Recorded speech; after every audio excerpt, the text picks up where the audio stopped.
नमस्कार दर्शक बंधु पूर्व पक्ष प्रस्तुत विश्व चक्रव्यूह को आपण मान को स्वागत करछि मुनास्मिन।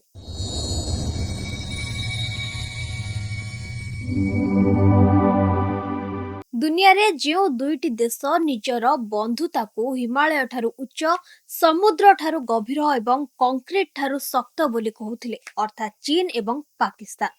आज सेही दुई देशर संपर्क रे एक विराट फाट सृष्टि होइछि।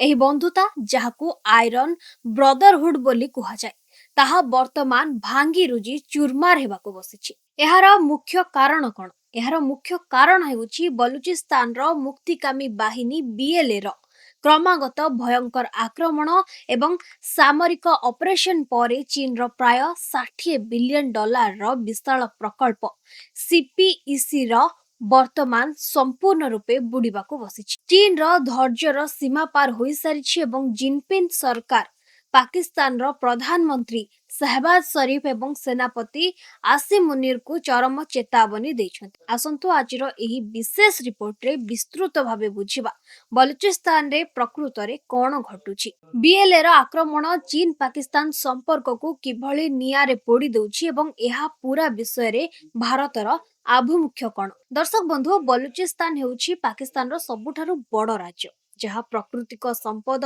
गैस तंबा एवं सुनारे भरपूर।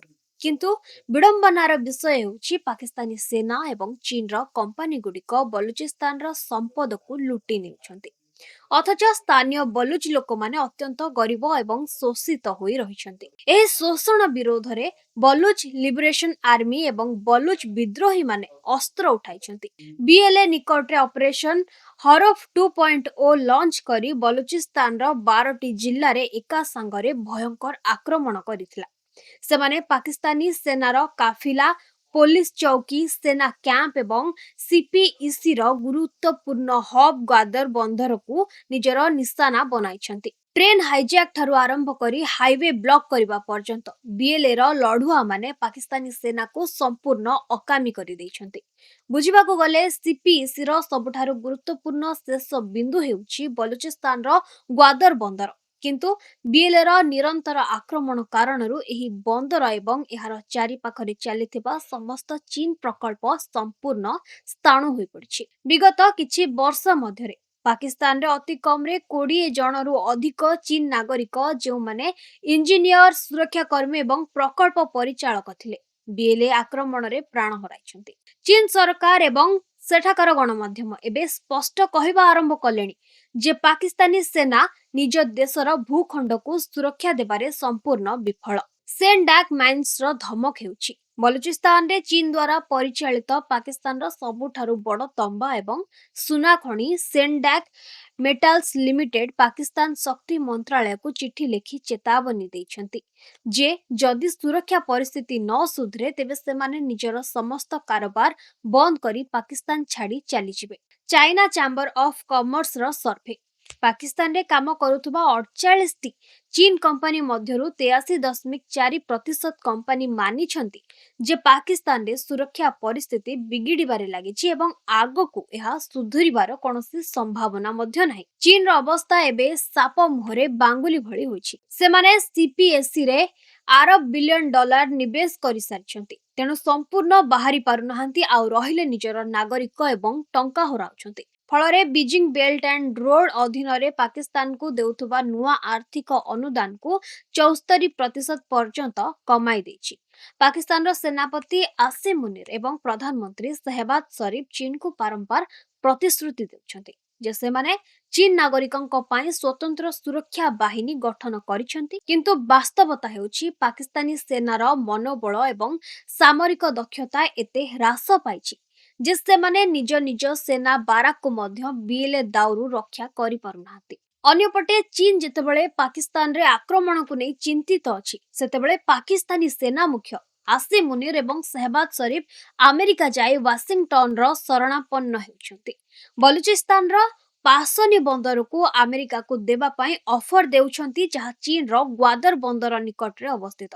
एथुरु चीन आहुरी क्रोधित होइछि जे निजको आयरन ब्रदर कहउथुबा पाकिस्तान पछपटु चीन रो पिठी रे छुरी भुसुछि।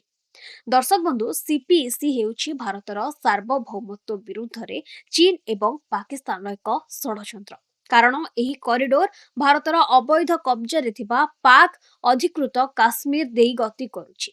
भारत प्रथम दिनरू सीपीईसी को कड़ा विरोध करि आसुछि। आज जेतेबेले बीएलए रो प्रतिरोध कारण सीपीएससी प्रकल्प संपूर्ण ठप हो जाइछि। चीन रो भारत को घेरिबा पई चिकेन नेक विकल्प बा समुद्र मार्ग रे ग्वादर देई आरब सागर रे पहुंचीबार स्वप्न धूलिसात हो जाइछि। चीन पाकिस्तान रो एही बंधुतारे फाट भारतर आंचलिक सुरक्षा पई एक बड़ भू राजनैतिक विजय भाबे देखा जाउछि। सेथिपाई कुहा जाए जेउ बंधुता अधर्म लुटपाट एवं अन्यर संपद को शोषण करने उद्देश्य होइथाय तार परिणाम सबुबले एहीपरि भयंकर होइथाय। सीपीईसी आज चीन पाई एक आर्थिक फास एवं पाकिस्तान पाई मरण जनता पलटिछि। आपण मानकर मत कौन? चीन कौन निज 60 बिलियन डॉलर रक्षा करबा पाई निज सेना को बलूचिस्तान पठाइबो ना पाकिस्तान सह बंधुता भांगी चुपचाप बाहरी जिवो? आमको कमेंट करी निश्चय जणांतु। आज रही विशेष विश्लेषण रे एतिकी आगको एहीपरि गुरुत्वपूर्ण आंतर्जातिक खबर एवं गुप्त विश्लेषण पई आम चैनल को लाइक शेयर एवं सब्सक्राइब करिया को भूलंतुनी। पुणी देखाबा एमती एक नुआ विश्लेषण सहित से पर्यंत विदाय दियंतु। रहुछि नमस्कार। चाकिरी चिंता रे सरी जाउछि समय बढ़ी जाउछि बयस। यस आपण भी एई कथा भाबुछंती ना ताहेले टेंशन होंतु नाही। एबे चुटकी रे चली जिवो एई सब समस्या। आपण पूर्व ओडिसा रु होंतु कि पश्चिम ओडिसा रु सहयोग करिवो एंजेलिना एंटरप्राइजेस। अगरबत्ती मेसिन ठर नै पेपर प्लेट मेसिन पर्यंत जहा खोजिबे ताहा पाइबे। आपण को मन पसंदर मेसिन नियंतु आ आज ही आरंभ करंतु व्यवसाय। जोगाजोग करिबा पई डायल करंतु